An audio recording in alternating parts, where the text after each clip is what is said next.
We find ourselves at the Mystic Pyramid. As you journey through the vast expanse of the desert, you come across a remarkable sight, a towering pyramid, its sides covered in carvings and symbols. You can feel the power emanating from this structure, a celestial energy that fills you with awe and wonder. It is made of a shimmering stone, unlike anything you've ever seen before. The top of the structure glows with an ethereal light, adding to the overall majesty of the structure. What happens when you enter the pyramid? You find ancient knowledge and gain 5 experience. Excellent. Next up is the Dragon Rider. You see a figure perched upon a dragon's back, his armor glinting in the sunlight. His helmet covers most of his face, but you can see 2 piercing blue eyes gazing down at you. The knight hesitates for a moment before speaking. I am a member of a secret order dedicated to protecting the Celestial Prison, he says. Can I be of assistance? Why, you bet your booty you can! The rider gives you an item. Draw a treasure card. It is a warplate armor. We cannot use that. Thank you, Dragon Rider. Desert Spider. That's a big one. You make your way into a desert cave, the dim light of your torch flickering against the rocky walls. You hear a skittering noise, growing louder and louder until it fills the entire cavern. A massive spider drops down from above, its 8 legs rattling against the stone floor. Its eyes gleam in the darkness, fixed firmly on you. We cannot flee this fight because the enemy has web snare. The enemy also has poison. Can we defeat it without being poisoned? Let us see. There's an 18. Good roll right off the bat. Spider was not able to hit us. Got a 19 on that roll. It rolled a 14. 15 this time. Our armor continuously protected us through that fight. We gained 24 gold pieces. Move on. Next up, we find an oasis. As you wander aimlessly through the vast, barren wasteland of the desert, your tongue feels like it's stuck to the roof of your mouth from thirst. The sun beats down mercilessly, sending waves of heat rising off the sand. You see a glint of green in the distance. As you near, you realize it's the edge of a body of water. A sparkling pool of water lies surrounded by lush vegetation that seems almost otherworldly in this arid landscape.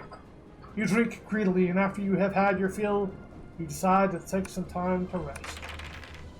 And you have a quiet night and gain 5 health. Stupendous!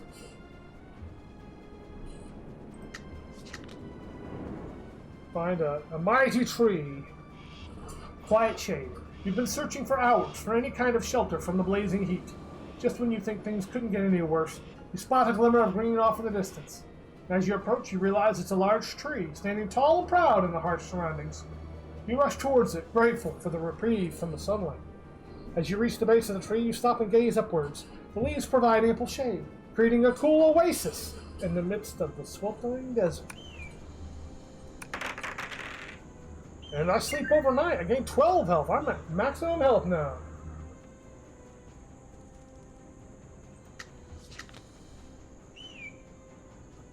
Desert Witch. Out of the haze, you see a figure cloaked in black robes, a shining crystal ball in her hands. You approach cautiously, unsure of what to expect. She turns to face you, revealing piercing blue eyes and a crooked smile. Greetings, traveler, she says in a raspy voice. I see you're in need of assistance. I can train you to better hit your enemies, she whispers. But in return, I require a payment of gold pieces. What do you say? I say, yeah! And I'm going to trade my loot for gold. +1 to accuracy. Booyah! Thank you, kind Desert Witch. You have saved me. Desert Lion has rend. You catch sight of a sleek, golden form moving through the sandy dunes. It is a lion. Its tawny fur blending seamlessly with the surrounding landscape. The lion stops in its tracks, its piercing yellow eyes fixed on you.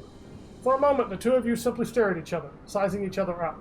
Then, with a low growl, the lion charges forward, its paws pounding against the ground as it moves to attack. Whenever to hit, we've got to hit it 4 times. We have a really good defense, so I'm going to fight it. Ooh, a 22. It got a perfect roll. And it rendered me. Unfortunate.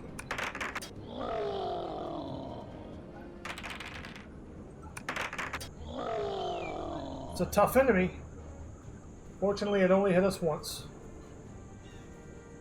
And where the lion's den was, we see a shadow armor. We could equip this, but we would lose 3 defense to do so. So I have to loot this item. As much as I appreciate damage reduction. Although we are only in the second area, that defense is just too good to pass up. Ta-da! And now we add to accuracy. Yes. And then I might flip between accuracy and damage. I think that's probably the way to go.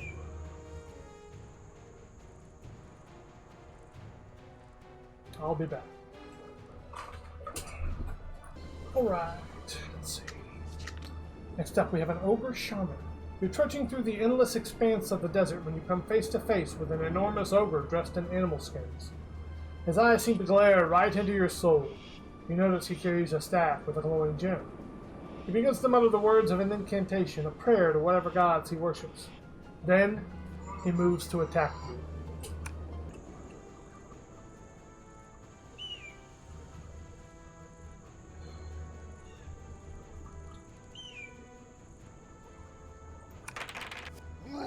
That's a big mistake, buddy. I'm real hard to hit. It makes me fairly deadly in combat. He did hit me once. That was all.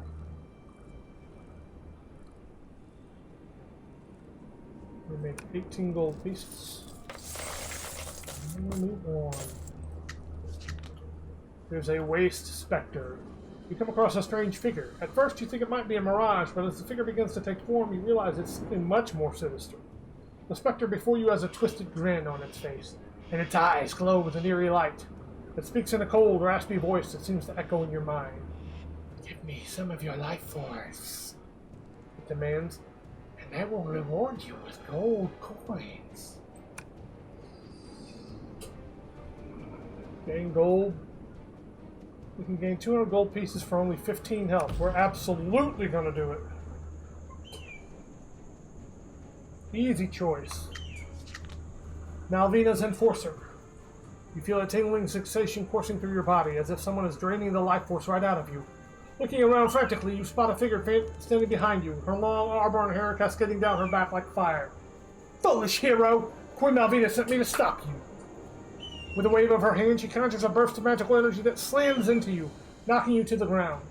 You manage to scramble to your feet, but not before she casts a spell on you to drain your power. Oh no! You could lose the tribute points on this, but I gotta save my destiny. Here we go! We avoid the spell and gain experience. We roll away at the last second. And she runs away after that, apparently. Abandoned cart. Sitting in the sand is an old cart with heavy boxes laying in the cargo space in the back. From the weathered wood along its sides, it appears to have been left in the harsh winds for years, possibly abandoned for reasons unknown. As you move closer, you realize there may be something of value to be found inside one of the boxes it was carrying, if bandits or scavengers haven't already picked through it. We find something interesting, a special treasure card. The Fire Shield. Now, we already have the Frost Shield, so I would just be trading accuracy for damage, and I don't want to do that right now. So we loot this. Move on. Traveling Wizard. You meet a wizard amid the dunes. He engages you in a friendly conversation, explaining how he has been able to survive for so long. The trick, my friend, is to be fast on your feet. You know, I can teach you a few tricks that might improve your speed. Though I expect to be paid in exchange for the knowledge. What do you say? I'll let a waste specter suck my life for this gold. You think I'm going to just give you gold to learn speed? You're right. Desert Angel. A bright light appears before you, illuminating the surroundings. As the light fades, you see a beautiful woman standing before you, her wings spread wide and glowing with an ethereal radiance. She introduces herself as an angelic being. sent to grant you a blessing on your quest to retrieve the celestial prism. Choose a boon, hero, and I shall grant it, she says. We accept either her gift of healing, wealth, or knowledge. Knowledge! I love the knowledge! Alright. Sand Lurker. What a cool picture. I like the other one too. The Desert Angel is very pretty. Sand Lurker is not pretty. You are wandering through the blistering heat of the desert, your water supply running low and your energy beginning to flag. Just as you think things couldn't get any worse, you hear the sound of something scraping on rock, getting closer and closer. Before you knows it, a creature bursts out from a nearby cave. It pounces directly towards you, and then it puts on a top hat and begins to dance back and forth, going, before you knows it! A creature bursts out from a nearby cave before you knows it! You should have been better, but you didn't behave before you knows it. Okay. Before you knows it.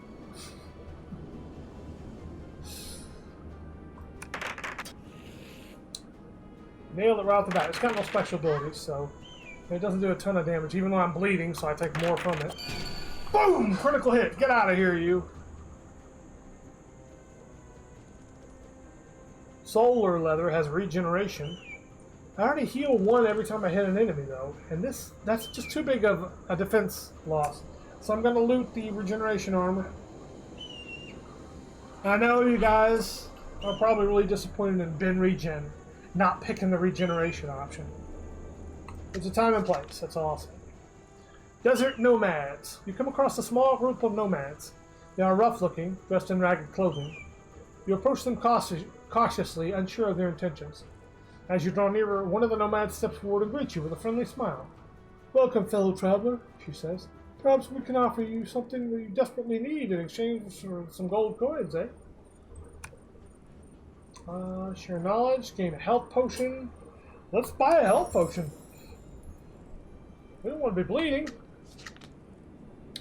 And that's the last thing we do in the arid wastes before we head into the Dread Crypt. And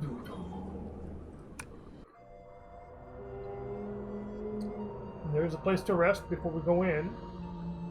But I am going to convert my loot to gold. The Dread Crypt. Deep within the desolate woods lies the forbidding Dread Crypt, a place steeped in darkness and teeming with the restless spirits of the undead. Legend whispers that this unhallowed mausoleum was once the burial ground of a long-forgotten necromancer who sought immortality through forbidden rituals. Venturing into the Dread Crypt is a perilous undertaking as it teems with a host of nightmarish dangers. The halls echo with chilling whispers and the scraping of skeletal limbs, while ghostly apparitions haunt every corner.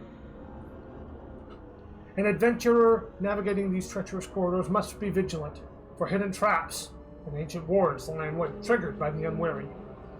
An intrepid explorer may stumble upon treasures and long-forgotten relics guarded by the restless dead. Deep within the heart of the crypt, a sinister death cult holds sway, ruling over the crypt with an iron fist. Only the bravest of souls, armed with powerful magic and steely resolve, dare to delve into the depths of this unholy abyss and emerge with their lives intact. Cultist Ritual. Deep within the shadowy recesses of the Dread Crypt, a sinister congregation gathers, the members of the Death Cult. Their allegiance lies with Queen Malvina, who has promised them great power in exchange for stopping your relentless pursuit. As they perform their dark ritual, you sense an arcane force that reaches out to drain your power and vitality from afar. It is a sinister and desperate gambit by Queen Malvina to halt your advance, one that threatens to diminish your strength as you continue your perilous quest to confront her and her knights. Fate-based roll. You can lose 1 to a random attribute, lose health, or avoid the effects, and gain 3 XP. Come on! They drain my health. I lose 8 health because I was still bleeding. I didn't use the health potion yet. Necromancer Tome. You stumble upon a weathered tome. Its pages filled with cryptic arcane writing. This sinister and mysterious book bears all the hallmarks of a necromancer's grimoire, a forbidden repository of dark knowledge. As you approach the tome, an ominous aura seems to emanate from its pages, and your instincts are torn between curiosity and caution. The cryptic writing within could hold powerful secrets, but it also carries the potential for consequences. Contributes nothing or gains. The text makes no sense and nothing happens. I didn't utter any Cthulhian passages. The undead brute. A deafening howl pierces the stillness, and from the shadows emerges a nightmarish figure. This abomination of decayed flesh and bone is a grotesque testament to the dark arts that have twisted it into existence. It is a grotesque mockery of life, and its rotting visage is contorted into a gruesome rictus of aggression. With a shrieking howl that sends shivers down your spine, the undead brute charges towards you with surprising speed and ferocity. 25 health. We have to hit it 5 times. I believe we can do this. I should have healed. It didn't hit me though. Use the health potion to quit the bleeding.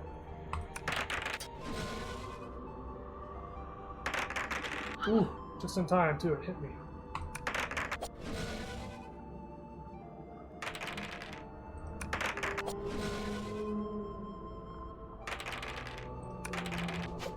This attack bonus isn't bad, but our defense is holding out.